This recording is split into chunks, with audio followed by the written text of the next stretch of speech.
up, YouTube? It's your boy Joe Barber, and it is Friday.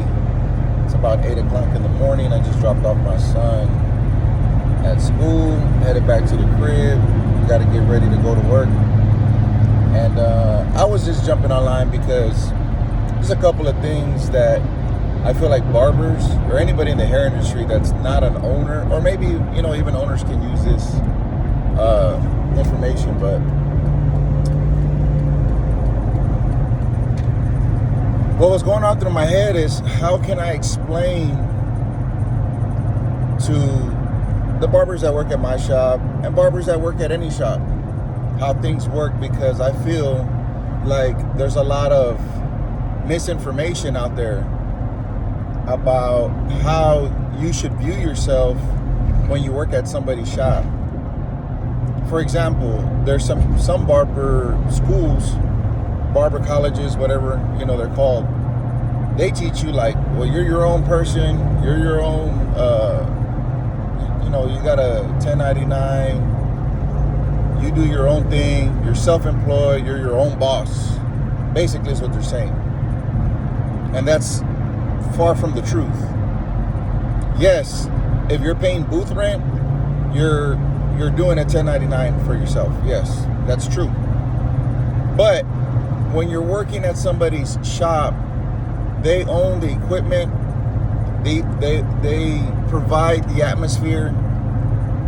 They work with you. So it's like a relationship. It's a partnership. And the best way that I can describe it to somebody is like your relationship with your spouse, your boyfriend, your girlfriend, your whatever. You got to look at it in that sense. And a lot of us don't even know what a healthy relationship looks like. I know I didn't for a long time. I thought because I was the man, I run the show, I make the bacon, blah, blah, blah, blah. That's far from the truth. Doesn't work that way either. I need the barbers as much as the barbers need me. You need your spouse as much as your spouse needs you. Now, if you want a healthy relationship, that's how it works. You both have to equally have something to gain and something to lose. And when we talk about healthy relationships, we talk about transparency, reliability, honesty, and taking the other person into take your actions. How is this going to affect my partner? How is this going to affect the barbershop? If I come into work smelling like weed, how is that going to affect the barbershop? If I have an attitude when I come into the shop, how is that going to affect the barbershop? Same thing, like, I don't want to be giving anybody relationship advice, but it's the same thing in your relationship. If I go home to my wife and have this, and I come home and she doesn't check me at the door, like, don't bring that in here. You better get yourself right. Sit outside, do some breathing exercises. Get your mind right before you come in the house. Don't bring that negative energy in here. Don't bring that attitude in here. Sometimes you got to do that. And it's all out of love, because if you go home and you're mad, you get your spouse mad, both of y'all are chewing at each other, then what comes out of it? Nothing but negativity. Then, you might break up, separate, you might make bad decisions. Then the kids have to also deal with it if there is kids in the picture.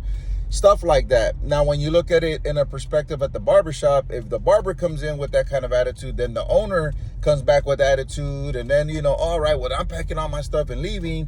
And then there's customers that had appointments with that barber, or the customers watch this happen live on the floor. They're like, oh, hell no, man. Y'all have too many problems here. I don't want to be here. The customer leaves.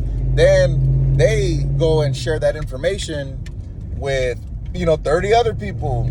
And that's if they don't catch it on their camera, because then they catch it on their camera, and guess what? It's going to be all over social media. You already know negative stuff gets spread around faster than positive stuff all the time, man. Doesn't matter. That's how it is in America.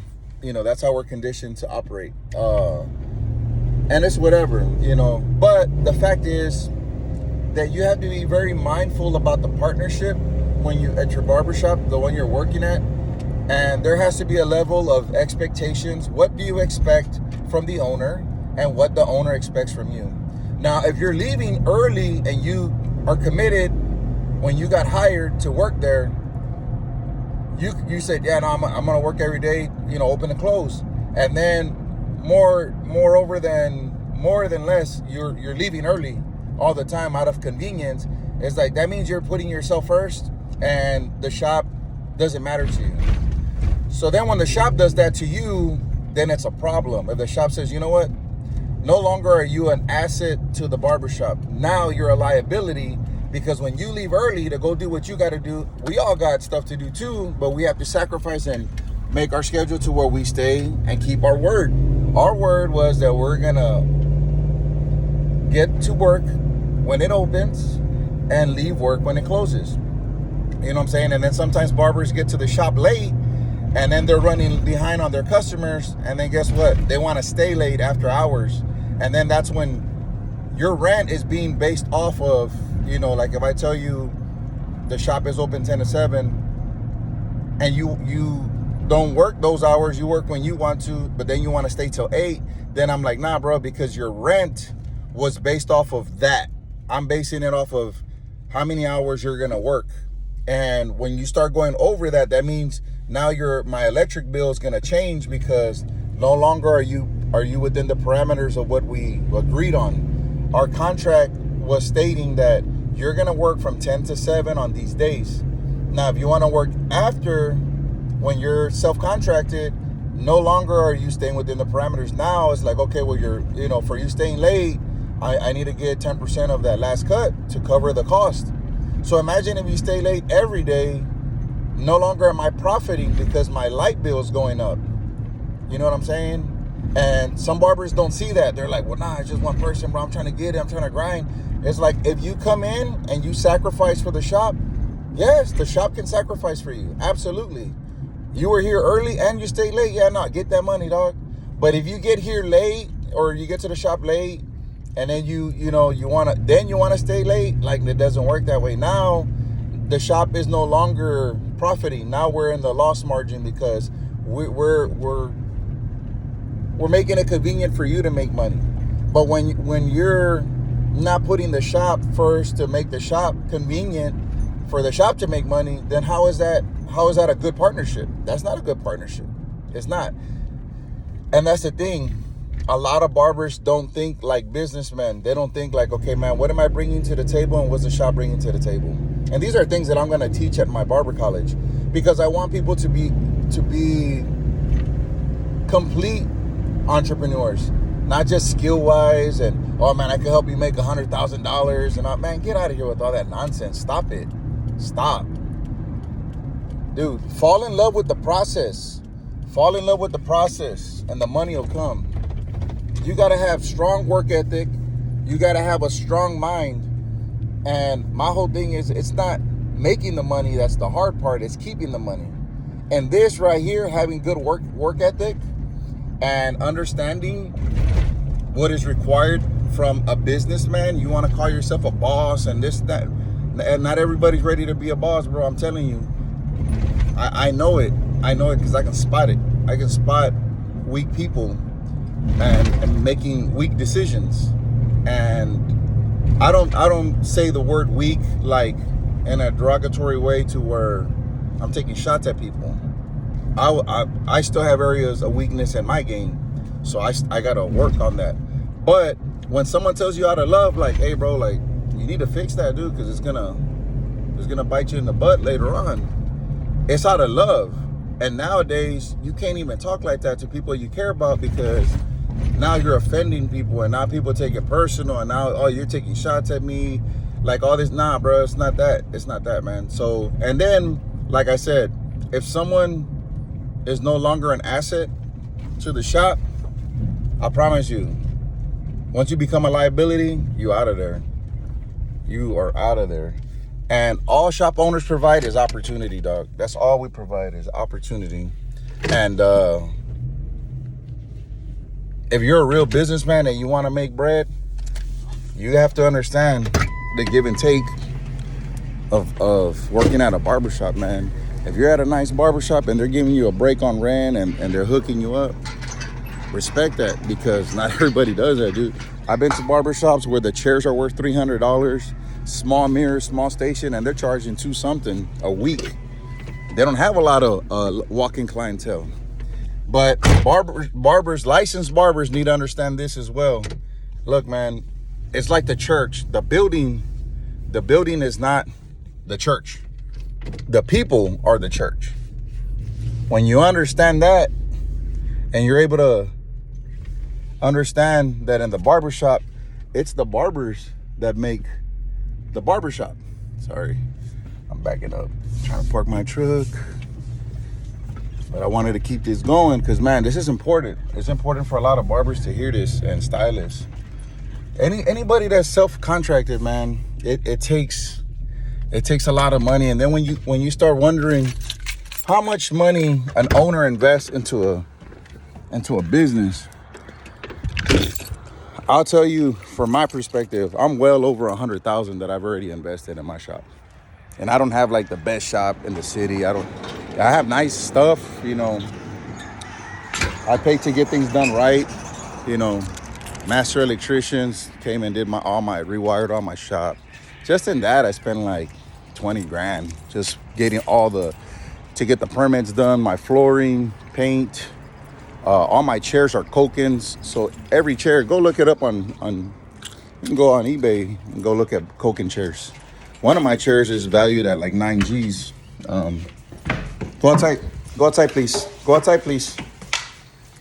And, you know, so the Kokin chairs, they ain't cheap. They ain't flimsy.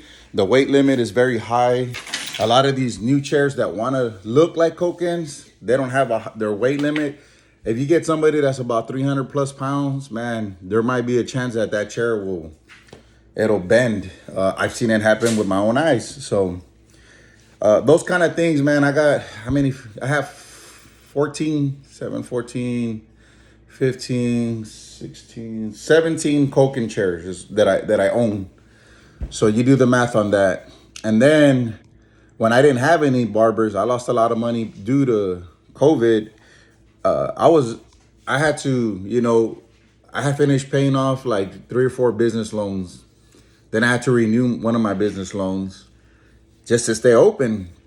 And there's a lot of things that go into being a business owner. And when you're winning, you win, but you don't get to spend all that money because you got to think about 5-6 months ahead, and you got to have a safety net. So then you break even, and then you're like, okay, now I got to build up my safety net again in case there's another COVID, you know, stuff that happens. You have to be prepared for that as a business owner. And opening a barbershop, the only way you really make money is when you're cutting hair for the first couple of years, or I don't even know. I don't want to give you a number, like 10 years, man. You're the only way you really profit off of it is by you cutting hair.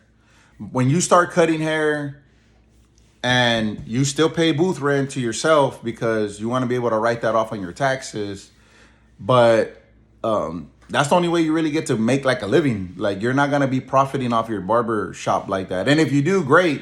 But I'm just telling you, man, it's not typical. I've seen people that open a barber shop and, man, they're doing good, and it's a blessing to see that. But the first 2 years they're doing good, but then I've seen it. I've been in the business for a long time, so there's barbershops that I see and they're like, yeah, you're doing good. You've been open for 2 years.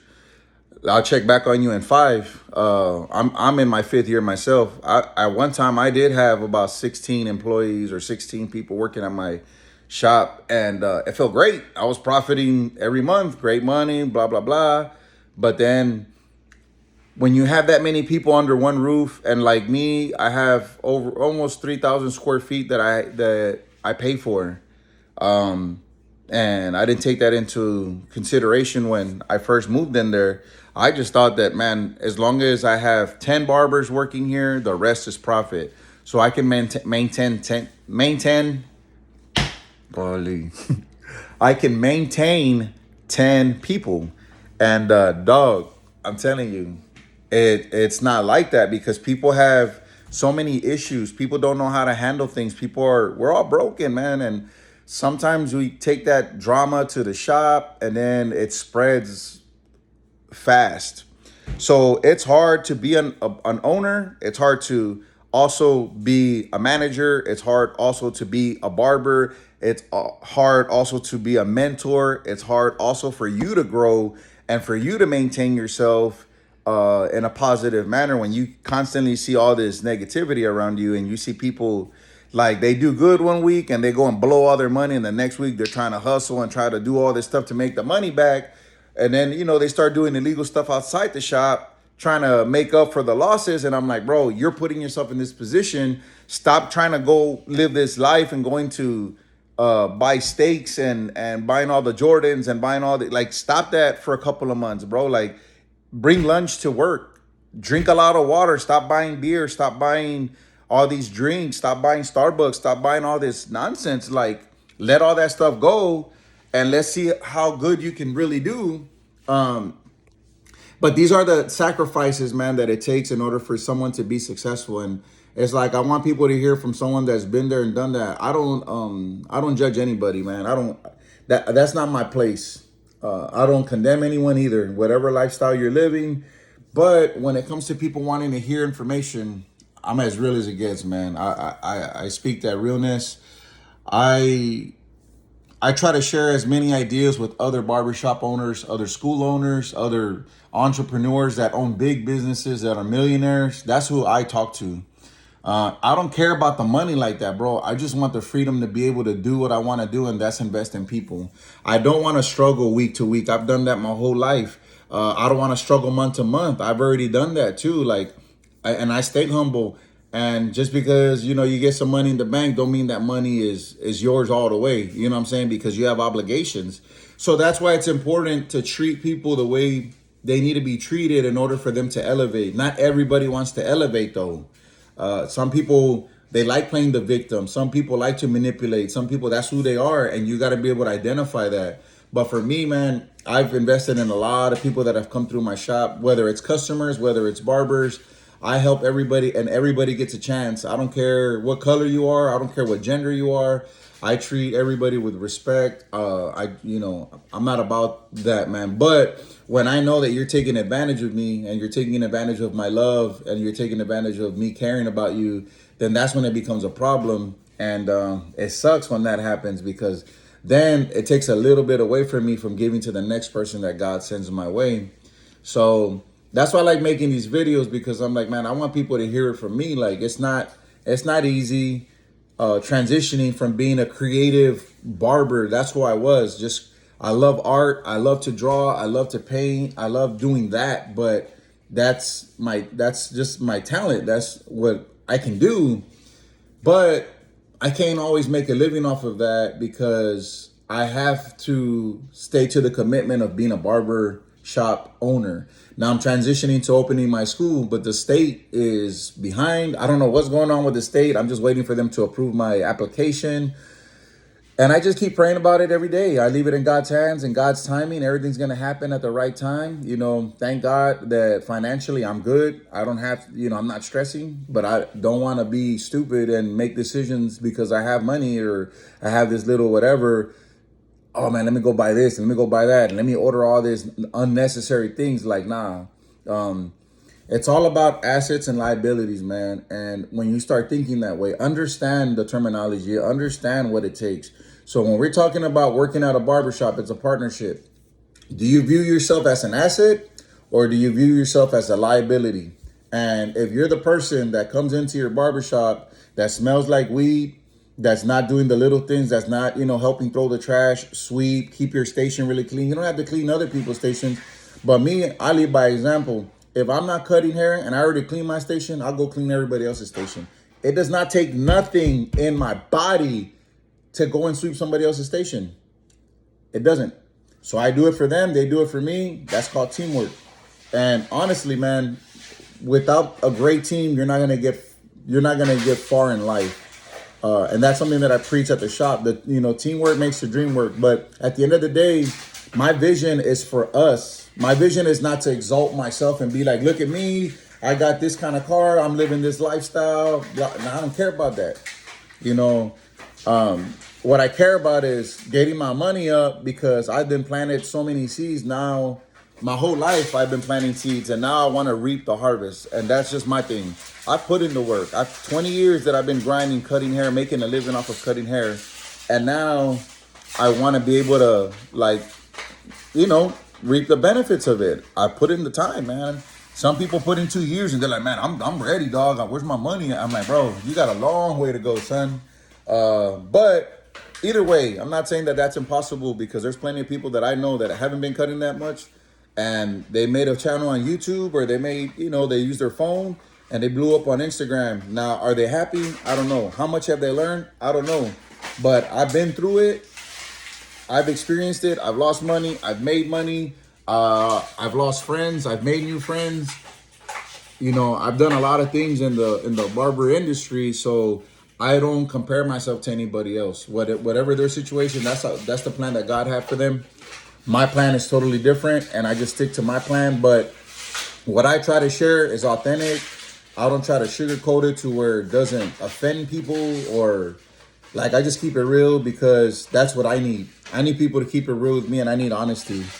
But anyway, the main message today is, are you an asset or are you a liability in your barbershop?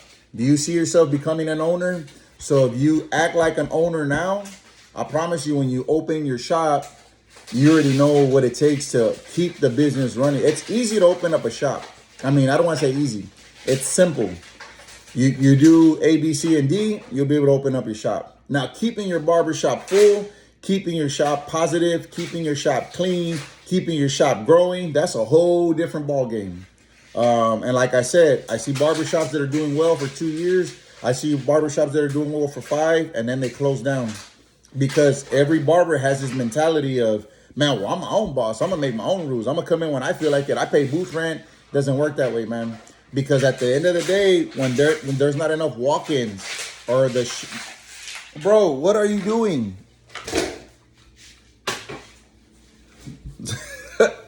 What are you doing, crazy? My dog. At the end of the day, when you're doing those kind of things, man, when everyone's trying to show up on time and do their thing, and we're not all as a unit, we're not moving like a unit, I promise you, you're not going to get the results you want. And then that's what happens, is people start blaming the shop. Well, where are the walk-ins, man? I've been here. There's nobody. It's slow right now. I'm leaving. And I'm like, dude, I don't understand that mentality, man. But I kind of connect it to social media, because we have a short attention span. And if we don't get what we want within that short attention span, we're looking for the next high, the next this, the next that. That's my opinion. But it's hard to deal with people like that, because, like I said, I have to keep my customers happy. I have to keep the barbers happy. I have to be thinking about my next 6 months, what I'm going to be doing to get where I want to be. I got to maintain my bills. I got to maintain my household. I got to maintain my family, my dogs, my cars, all that. And most of us, we live like that. So it's not easy being a business owner. It's not easy being an entrepreneur. But there's a lot of good habits that if you develop them, when things do come your way, you'll be able to handle it. And like I said, the message for today, if you watch this whole thing, thank you, man. And I know God brings people to watch these videos when it's the right time. The main thing that I want you to learn from me is, are you an asset in your shop, or are you a liability? If you're a liability, it's okay. Identify it and be like, you know what, man, I am a liability. Let me tighten things up and let me get my mind right, because in 5 years, I want to open up my own shop. In 2 years, I want to open up my own shop. You need to start right now acting like an owner. Go clean the toilet. Go clean up in the shampoo bowl. Go do and get on people, and not embarrass people, but let people know, like, hey, I know you left the shampoo bowl dirty. I cleaned it up, but you know what I'm saying? If you ever see me slip up, can you look out for me if I didn't clean up my station or something? Just you look out for me, I look out for you. Oh yeah, cool, man, I got you. Appreciate it. Thank you. Yeah, no, I got busy. I was, blah blah blah blah. Cool. Work that way, and I promise you, man, it's gonna pay dividends in the end. I didn't learn all that stuff, man. I grew up in a household of, there was I have 6 siblings. Yes, I think I have 6. It's my sister, 2 sisters, and my brother, my brother. Oh no, yeah, no, 6 siblings, but 5 of them I grew up with. And what happened was that No, there's 6 of us. Yeah. I don't know. I'm confused. Anyway, I grew up, we all had a job. You know, my mom's like, hey, you throw the trash and you do this. And my sister did the laundry. My other sister did the dishes. And sometimes my mom would do it all. But then, like, we wouldn't get rewarded. Like, oh, y'all want ice cream or y'all want this, you know, then this is what you got to do. And if you don't do it, then you don't get part of the rewards. So when you want to reap the rewards, you want to reap the benefits of the barbershop. You want the shop to be pumping. You want the shop to be good. You got to do your part. And not only that, you got to get everybody else on board, because I promise you, it's like, you know, in that movie Soul Food, it's like, well, one finger, you could point things out. One finger, you can move faster. But with you know, with 5 fingers, with a closed fist, you can make more damage. You know what I'm saying? And it's like when you're walking by yourself, you'll get there faster. But when you walk as a group, you can do more. You know what I'm saying? Like if you get to a place where you want to build your own city and you're by yourself, it's hard to build a city by yourself. But if you get there with a group of people and everybody does their job, and man, you can build something that's gonna last. And you got to think about it in that perspective, man. I just want people to understand that it's all about perspective. It's all about the way you perceive things. So I've gotten to experience a great life in the barber industry. I've cut celebrities. I've been on TV shows. I've been on TV commercials. I've gotten paid, you know, by companies. I've worked for companies. I've been in, you know, barber battles. I've worked at great shops. You know, I've been around the top barbers, all that stuff, man. It's great. It's fine. That's not for me. I don't need all that. What I want is to have, I want to have a prosperous life and abundance, but not just financially. And I don't need people to applaud for me. I don't need that. I appreciate it when people respect me. I appreciate it when people show love, but I don't need that, man. And I don't need the clout. What I need is to let my story be heard, because I think people need to see the reality of being a barber. The foundation. I'm not telling you you can't be an Instagram star. If that's what you want, by all means, be you, do you. But I'm not trying to cut hair for the rest of my life like that. I'd rather teach people how to be successful, how to build up a brand, how to sustain a lifestyle that you can, that you can implement not only for yourself, but for your future generations, your kids, your family, whatever it is. But it has to be sustainable. I can't base my numbers off, oh man, well, as long as I'm getting good numbers on Instagram, as long as I'm getting, no, man, this is real life right now. Well, I'm living in a real life, you know, day to day. I put in the time, you know, I make money off of my clientele. I build up my brand at my shop. I have a plan to open up my school. I have a plan to open up multiple schools, and I have to have a blueprint where I can follow it, and it's a strong people around me. I got to build them up. I got to invest into them so they can invest into the business, so the business could then invest into me, and it's, you know, a cycle. And that's what I plan on doing. But I'm not gonna sell this false narrative of living this flamboyant lifestyle. Look at me. I'm not doing that. I'm gonna be who I am. And I suggest you do the same. And don't try to mimic anybody. Don't try to do that, man. Be you. God created you for a reason. And you're one of one, always. So I got to deal with my dogs. But I appreciate y'all. If y'all watch this whole video, man, remember, are you an asset or a liability? And if you plan on being a true businessman, understand what it means. Work ethic, sacrifices, putting others before yourself. Not all the time, but most of the time, you got to think that way. Before you make decisions, before you respond, before you react, before you say, you know what, man, I'm going to shop late today, you know, because I woke up late, or I stayed up playing video games last night. Like, that's just very selfish. Don't do that, man. Don't be selfish, man. Like let's work and let's get this money so we can sustain ourselves for the longevity of being a barber, man. I'm telling you, you can make a lot of money, but you could lose a lot of money. You could lose a lot of time, and you could build up a clientele, man, and you can lose it in a month. You know what I'm saying? Especially for us, if we don't have money stacked up, we don't have life insurance, we don't have medical insurance, something happens to us, then we have to start a GoFundMe and all this. And, you know, I've had to go through that with my son having cancer, and it was a wake-up call, big time, because you never expect those kind of things to happen. And I never wish that on nobody, but I'm telling you from experience, man, you have to sustain yourself, and you have to look at yourself and evaluate yourself, because that's the only person that's going to stop you is yourself. And you can be that guy. You can be the cancer in the shop that's, you know, coming in with an attitude and cussing and not being respectful and not upholding a better standard for the rest of the people, because then people are going to follow your lead. And it's like, you got to stop that nonsense, bro, straight up, and stop making excuses for your failures, because at the end of the day, it's you that decided to stay up late, or, you know, drink, or whatever it is that you decided that causes you not to be at work on time, that causes you to be late, that causes you to leave early, that causes you to make the excuses for you not living to your full potential. It's you. And don't blame the shop. So, all right, man. Y'all stay blessed and y'all stay faded.